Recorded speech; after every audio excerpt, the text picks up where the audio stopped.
Bismillahirrahmanirrahim. Assalamualaikum warahmatullahi wabarakatuh. Sebelumnya perkenalkan saya Rivo Gus Kasirat dengan NIM 2405124 dari Prodi Teknik Elektro.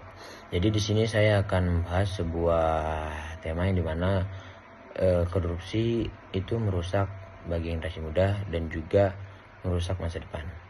Jadi sebelumnya kita akan membahas apa itu korupsi. Jadi korupsi adalah suatu tindakan penyalahgunaan yang dimana banyak dan juga merugikan masyarakat luas, yang dimana korupsi hanyalah menguntungkan pihak pribadi ataupun pihak kelompok tersendiri, yang dimana dapat merusak keberlangsungan suatu tatanan ekonomi di suatu negara tersebut.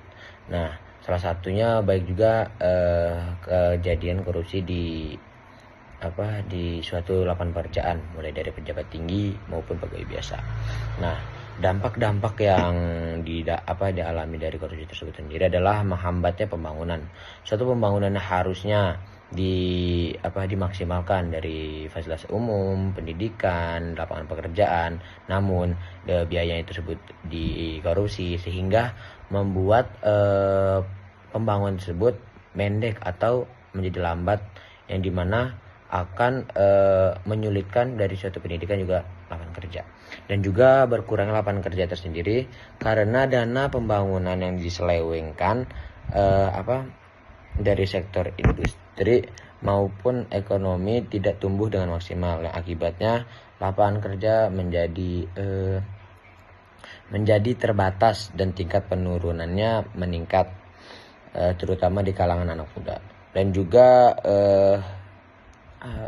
dapat merusak moral dan juga etika. Ketika korupsi dianggap hanya hal biasa ataupun hal remeh yang memikirkan semua itu dapat dibayar ataupun semua itu bisa diambil, sehingga akan hilangnya itu suatu kejujuran dan juga integritas, yang dimana akan membahayakan pembentukan karakter bangsa. Nah, namun dapat beberapa solusi, yaitu seperti pendidikan anti korupsi, lalu seperti berani bersuara, dan juga menggunakan teknologi, yang dimana generasi muda harus aktif dalam menyuarakan dan juga mendukung transformasi pemerintahan. Mungkin sekian dari saya. Wassalamualaikum warahmatullahi wabarakatuh. Assalamualaikum warahmatullahi wabarakatuh. Perkenalkan, saya Febrian Adiwitnanto dari program studi Teknik Elektro dengan NIM 2405129. Di sini saya akan menjelaskan tentang apa itu korupsi, bagaimana dampak yang terjadi, dan apa solusi dari korupsi tersebut. Pertama-tama saya akan menjelaskan apa itu korupsi. Jadi, korupsi itu merupakan penyalahgunaan kekuasaan, jabatan, atau sumber daya yang dipercayakan untuk kepentingan pribadi atau kelompok.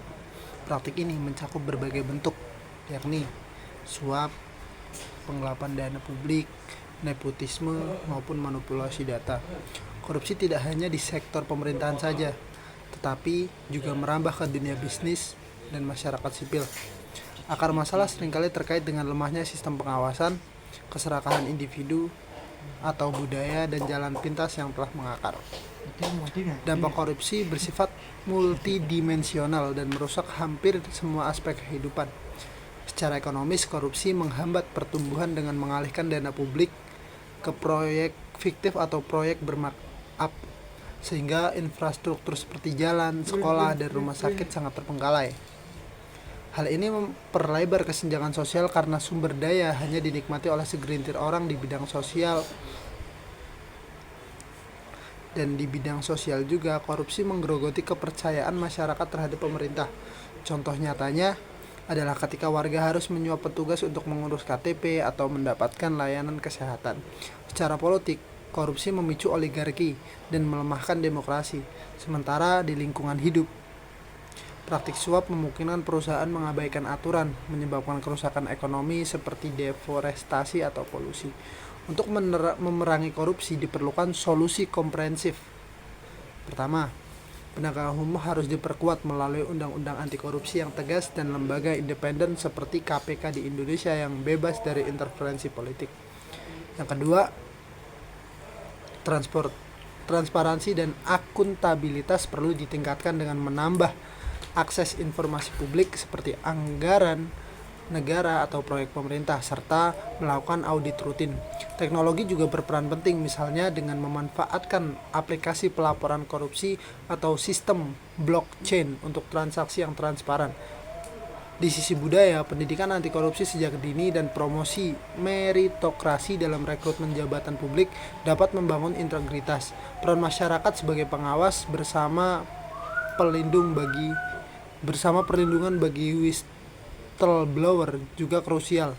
Contohnya negara seperti Norwegia yang transparan dalam pengolahan anggaran, atau Estonia yang meminimalkan interaksi manusia melalui digitalisasi layanan publik juga patut ditiru. Pada akhirnya, korupsi adalah masalah sistematik yang membutuhkan upaya kolektif.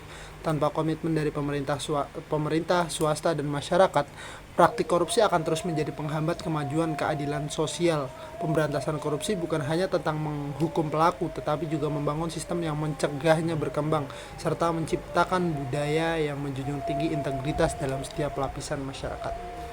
Sekian, terima kasih.